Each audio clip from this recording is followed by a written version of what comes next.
السلام عليكم واهلا بيكم في فيديو جديد من فيديوهات ميركير. معاكم محمد شعلان، والنهارده هنعمل شامبو. كنا قبل كده عملنا السلفيت فري وقلت لحضراتكم ان هيبقى فيه مجموعه فيديوهات بتتكلم على الشامبوز، بس النهارده مش هنعمل شامبو سلفيت فري، هنعمل شامبو كوميرشال يعني فيه سلفيت، ولكن هنعمله بطريقه مختلفه وناس تقدر تستخدمه ان هي تبيعه كمنتج تجاري، او تستخدمه لو هي ما عندهاش مشكله ان هي تستخدم شامبو فيه سلفيت. كمان الميزه بتاعت الشامبو اللي هنعمله النهارده ان هو 2 in 1 2 في 1، نقدر نستخدمه كشامبو وفي نفس الوقت كونديشنر في نفس الوقت، ولكن ده طبعا ما يغنيناش عن ان احنا نستخدم الكونديشنر اللي احنا كنا عملناه قبل كده. واللي ما اتفرجش عليه يقدر يتفرج على الفيديو بتاع تحضير الكونديشنر والبلسم موجود على القناه. في البداية أنا حابب أشكر حضراتكم دايما على الدعم اللي حضراتكم بتقدموه، وأنا بحاول بكل استطاعتي إن أنا أرد على التساؤلات وأشرح وأجاوب الناس علشان خاطر أقدر أساعدهم، وأتمنى من حضراتكم إن أنتوا تشيروا القناة أكتر من كده مع الناس حبايبكم ومع الناس الأخرى علشان نزود العدد، وفي نفس الوقت يوصل العدد بتاع الفيوز لأعلى من كده، لأن ده بيساعدنا إن احنا نقدر نكمل إن شاء الله. بالنسبة للخامات هتلاقوها حضراتكم موجودة، الخامات بتاعة المنتج ده سهلة جدا وبسيطة جدا، وفي نفس الوقت في المتناول الناس كلها تقدر تستخدمها. وأتمنى إن حضراتكم تمشوا معايا خطوة بخطوة، مش نجري الفيديو علشان ناخد الريسيبي في الآخر أو ناخد التركيبة وخلاص، لأن في حاجات تريكات مهمة جدا جدا جدا أنا بشرحها، والطريقة نفسها وإحنا بنشرح إزاي، فده مهم جدا إن حضراتكم تمشوا معايا خطوة خطوة وأنا بشرح الحاجات الأخطاء اللي ممكن الناس تقع فيها وتسبب إن المنتج بتاعها ما يطلعش زي ما احنا عايزين. فأتمنى إن من حضراتكم تتفرجوا على الفيديو كاملا من أوله لآخره علشان تشوفوا الخطوات، وطبعا ما تنسوش تعملوا لايك وشير وسبسكرايب، تقولوا لنا رأيكم في التعليقات لأن ده هيساعدنا كتير. يلا بينا نشوف هنحضر إزاي. الشامبو بتاعي يعني بيتكون من اكتر من حاجة. انا هبدأ بالسيرفاكتنتس او الحاجات اللي هتعمل لي الفوم. انا عندي هنا تكسبون، انا عامل تركيبة حوالي 200 ملي علشان الناس زمان تقول لي قول بالجرام، انا عامل 200 ملي، فواخد 32 جرام من التكسبون وبنزل عليهم ب 16 ملي من كوكوميدا بروبايل 200، وبنزل عليهم ب 6 جرام من اللورامين اوكسايد. دول هيبقوا السيرفاكتنس بتوعي، وهبدأ اقلبهم كويس دول بره خالص لوحدهم كده لحد ما حضراتكم هتلاقيهم بيتقلوا. النسب هتلاقوها موجودة بس أنا بقول بالجرامات المرة دي علشان خاطر الناس دايما كانت بتقولي قول بالجرام، أنا بقول لكم بالجرامات لأن أنا هعمل تركيبة 200 ملي، فبالظبط الجرامات زي ما أنا ما بقولها. ده بالنسبة للجزء الأولاني. الجزء التاني عندي هنا الجزء المائي. أولا عندي الزنسنجم، والزنسنجم هنا هيبقى تركيزه حوالي نص في المية، يعني بما اني بعمل 200 ملي فانا هاخد 1 جرام وهنزل عليه بالجليسرين اللي هو 5 ملي، وهقلبه كويس جدا لحد ما يدوب عندي تماما علشان خاطر احصل على محلول يبقى زي ما حضراتكم شايفين كده شفاف، ما يبقاش عندي فيه تكتلات. طبعا الزنسنجم هيساعد ان هو يخلي الإيمالسفايرز اللي هحطها لسه ترتبط في وجود السيرفاكتنتس. لو حطيت الإيمالسفايرز بس من غير وجود الزنسنجم هيفك مني. بنزل بعد كده بالديستلد ووتر وبدوب كل الكلام ده بحيث ان انا احصل على جيل فيز اللي هو هيبقى الووتر فيز اللي انا هبدأ اضيفه على الاويل فيز لما هنوصل للمرحلة اللي بعدين. زي ما حضراتكم شايفين بقلب كويس جدا واصبح عندي هنا شفاف تماما تماما، وبكمل النسبة بتاعت الديستلد ووتر زي ما حضراتكم شايفين كده بحيث ان انا اوصل للنسبة اللي انا عايزها. ده بالنسبة للجزء الاولاني الووتر فيز. هبدأ بعد كده اشتغل على الاويل فيز. قبل كده حد سألني وقال لي انا ممكن احط زيوت في الشامبو التركيبة اللي فاتت، قلت له لا، لان التركيبة اللي فاتت ما كانش ينفع ان احط فيها زيوت لانه حطيت فيها زيوت هتقلل الفوم، ولكن هنا الموضوع مختلف لان التركيبة مختلفة.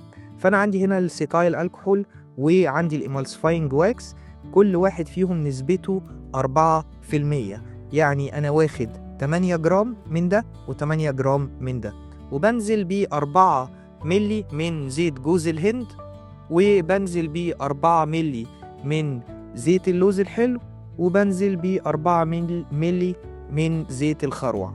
يبقى انا كده عندي 3 زيوت وعندي جزئين من الشموع، السيتايل الكحول طبعا كونديشننج ايجنت، والإيمالسيفاير اللي هو الفي 165. ولو هتستخدموا الناتيرول اس ار يبقى الاس اكس سوري، يبقى هتنزلوا الكميه تبقى اقل حوالي التلت. ده هيبقى عندي الاويل فيز. هاخد الاويل فيز والووتر فيز واحطهم هما الاتنين على الهوت بليت علشان ادوب الشموع عندي، ويبقوا هما الاتنين عند نفس درجه الحراره زي ما حضراتكم شايفين.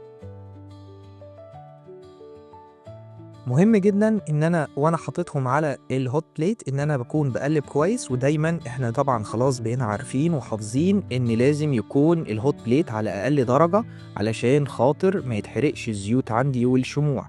دي مهمة جدا جدا جدا، انا بعيدها اكتر من مرة دي علشان دي احيانا بتبوظ التركيبة كلها.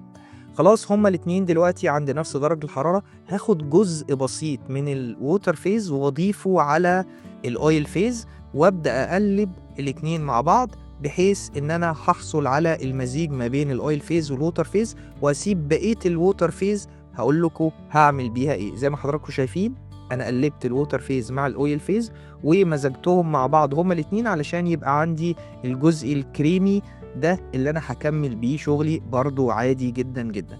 اما بالنسبه للووتر فيز ده هبدا بعد كده ان انا اضيفه على المحلول الاولاني اللي انا عملته في الاول اللي هو المزيج بتاع السيرفاكتنتس. انا عملت كده علشان اخد الحراره بتاعه الووتر فيز واضيفها على السيرفاكتنتس، فاخلي الحراره دي تسهل وتساعد في عمليه الذوبان بتاعه السيرفاكتنتس في الميه.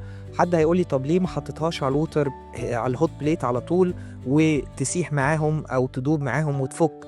هقول لحضرتك او حضرتك ان انا لو عملت كده انا بكسر الروابط اللي نتجت ما بين السيرفاكتنتس وارتباطها ببعضها، وبالتالي بقلل الفوم بتاعها. ولو كسرت الروابط دي ما بينها وما بين بعض يبقى اذا بعد كده لما اجي اضيف المحاليل بتاعتي هيبقى الفوم بتاعي قليل وممكن المحلول بتاعي يفصل. مهم جدا التركات اللي انا بتكلم فيها دي يا جماعه. بعد كده هنزل بالميكس بتاع الاويل فيز والووتر فيز مع بعض على السوليوشن وهبدا اكمل تقليب. انا كده بستغل الحراره بتاعتهم في ان انا اساعد في ذوبان السيرفاكتنتس. ما بحطش السيرفاكتنتس على الهوت بليت او في الووتر باث لو انا بستخدم ووتر باث، ولكن انا بستخدم الحراره الناتجه او من تسخين الووتر فيز والاويل فيز ان هو يسهل عمليه الذوبان بتاعه السيرفاكتنت. زي ما حضراتكم شايفين كده بدا يدوب معايا على طول واصبح عندي محلول قريب للكريمي. هو لسه طبعا بما انه سخن ما وصلش للمرحله اللي انا عايزها، ولكن بدا ياخد الشكل الكريمي. المرحله بتاعه التقليب دي ممكن تاخد حوالي نص ساعه، للكميه دي ممكن تاخد نص ساعه. طب احنا ممكن نستخدم بلندر، ممكن تستخدموا بلندر بس اهم حاجه يبقى بلندر قليل، يعني السرعه بتاعته قليله. بعد كده انا بضيف عندي البانسينول عشان البانسينول طبعا هو مرطب ومهم جدا جدا للشعر. انا ضفت هنا 2 جرام من البانسينول وهبدا اقلب علشان خاطر امزجه مع المحلول بتاعي، لان البانسينول زي ما قلت لحضراتكم هو مفيد جدا جدا للشعر.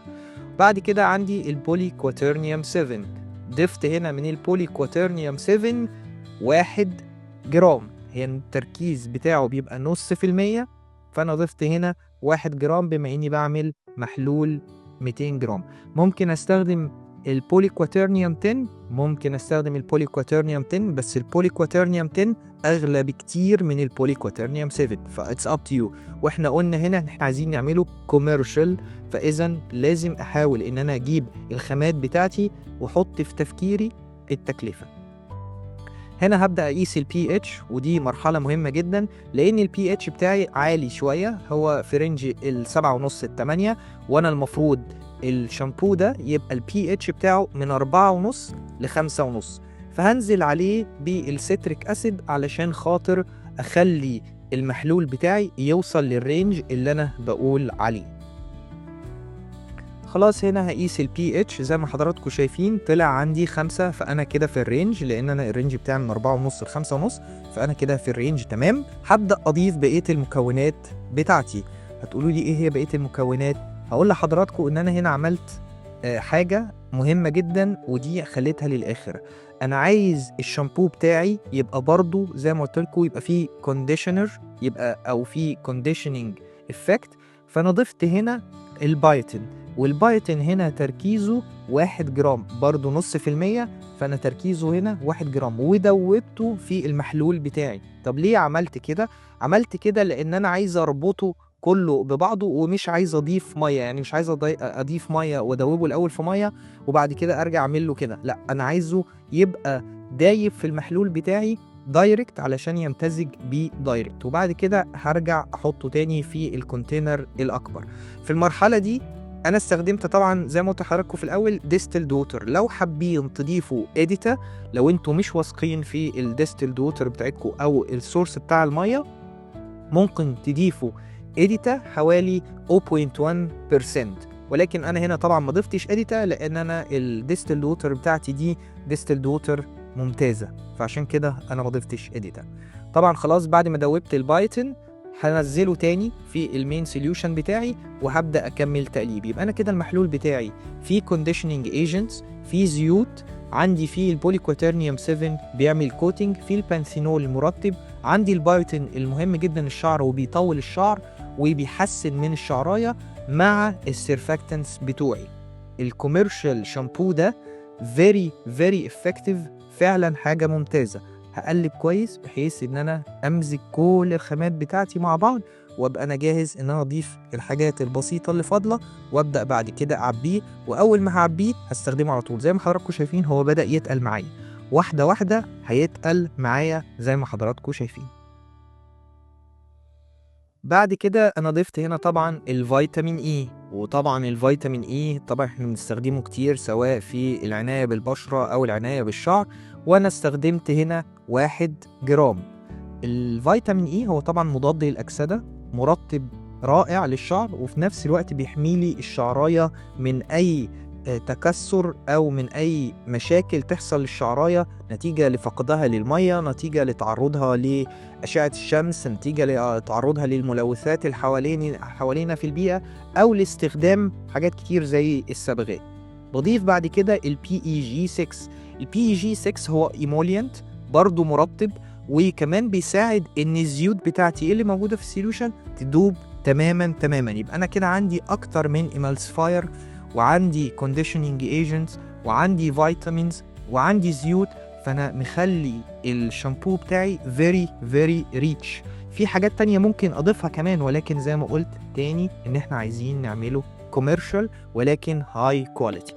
هنا بضيف بعد كده المادة الحافظة بتاعتي اللي هي البايكرول WS1، وضفت هنا العطر بتاعي، وانا استخدمت هنا عطر اللافندر.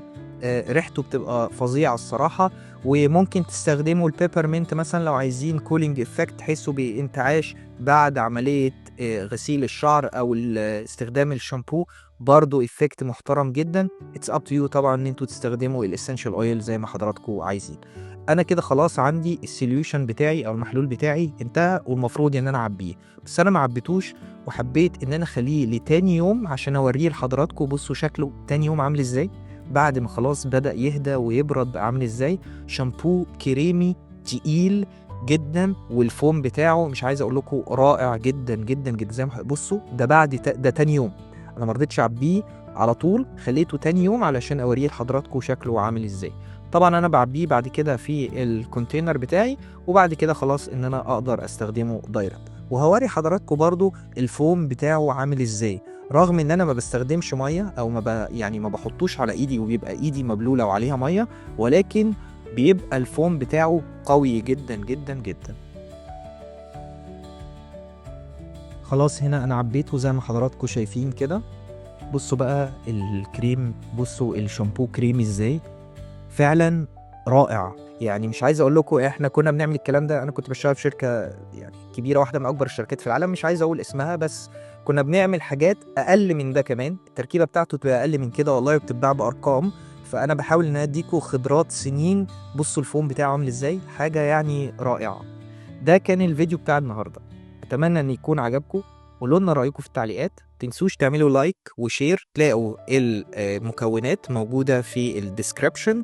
اشوفكم في فيديو جديد، سلام عليكم.